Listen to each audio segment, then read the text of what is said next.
Hey guys, welcome back to online 7th grade Latin. I'm just going to add one little grammatical concept to what we talked about on Wednesday's video. I hope the translation quiz went well for you guys. I will have those graded sometime next week. But okay, yeah, so remember we're talking about this passive system, which is just when the verb is not active. It's not actively happening to a direct object. It's more like it's happening to the subject. So we just have these new sets of endings.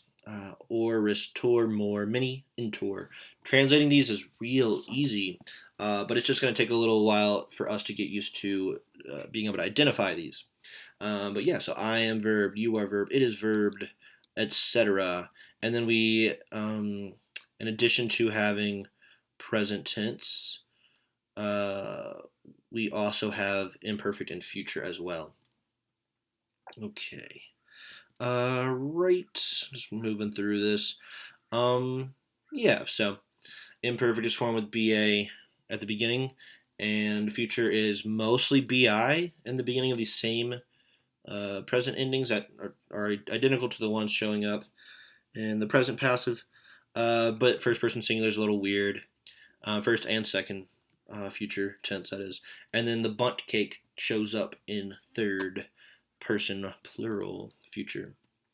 All right, the thing that we're going to add to this is this new type of ablative. Okay, so it's called the ablative of agent. It's kind of cool. Cool sounding maybe.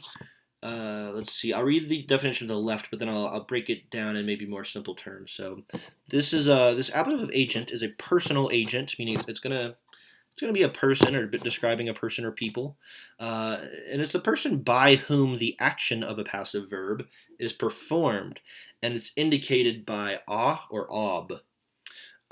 So as well as the actual ablative itself.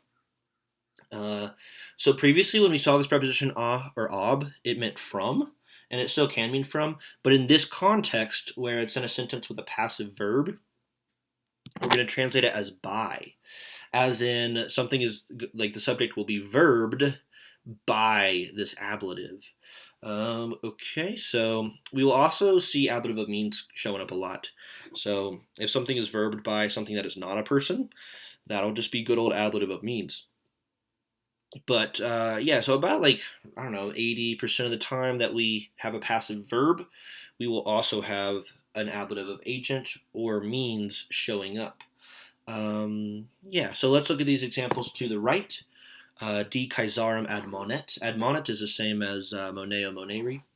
And D is from deus, that regular noun meaning God or gods. Caesarem is a direct object, it's accusative. So here we just have a straightforward example with an active verb, and then we're going to flip it like we were on Wednesday and have the passive version of it. But this means the gods warn Caesar. And then our passive version of this would be Kaiser dis admonetur. Okay, so that tour ending is our third person singular passive ending. So get used to identifying that. Third person tends to be the more common person, I suppose, for verbs, and so we will see this guy a lot, or this ending specifically, rather. And yeah, we don't have any other verb endings that look even close to this. So that's one nice thing about these passive verbs is that um, they really stand out. They're very distinct. And yeah, remember the letter R is showing up in all but one of them.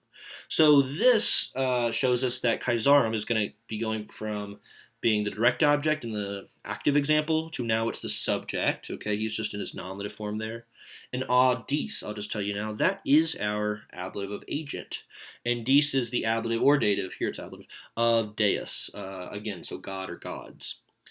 All right, so I'm going to click through this, but it would be a great time for you to pause and try to figure out what this is saying, but you might already know.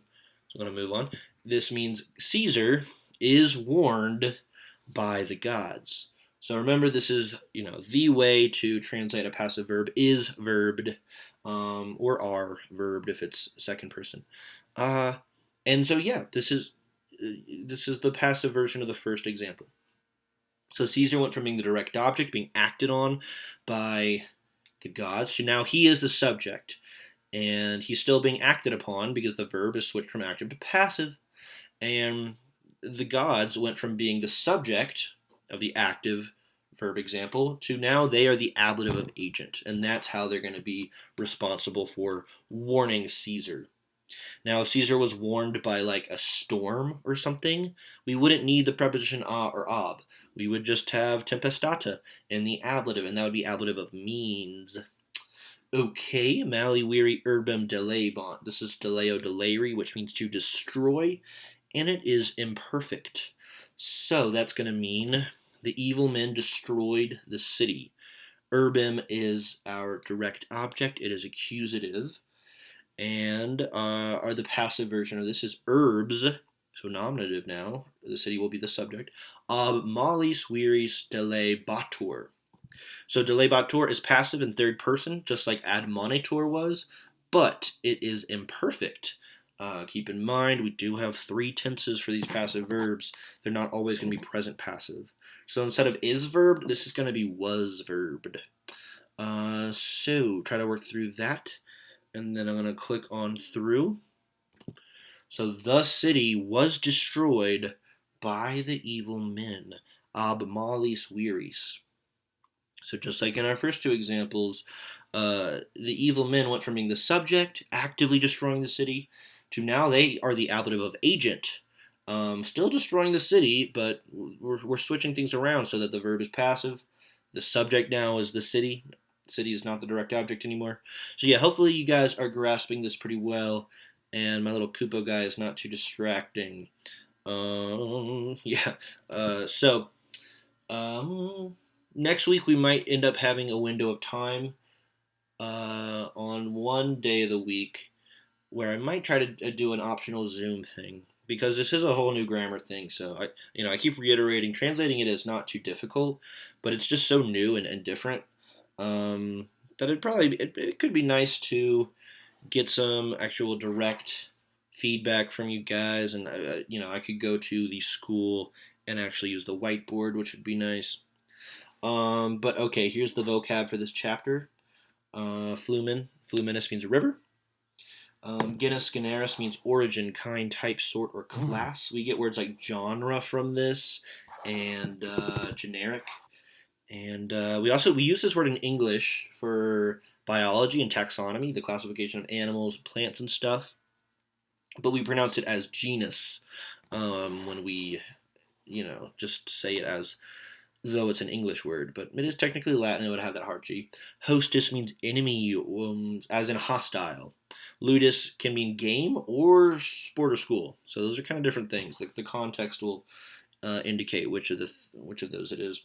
Probitas is third declension, uprightness. Scientia, we've definitely seen before. Knowledge, we get science from that.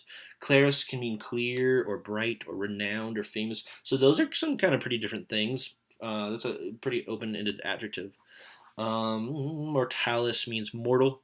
Cur is wide. Deinda is usually just then or next. Usually. Thereupon is, you don't hear that word too much.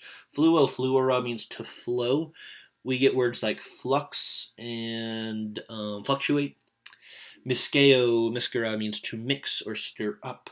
I remember my older kids seem to keep forgetting what this verb means. It's not too bad. It almost looks like the word mix, but yeah. Moveo is to move. That'll be the easiest one of the set. And videor, I have one thing to say about videor.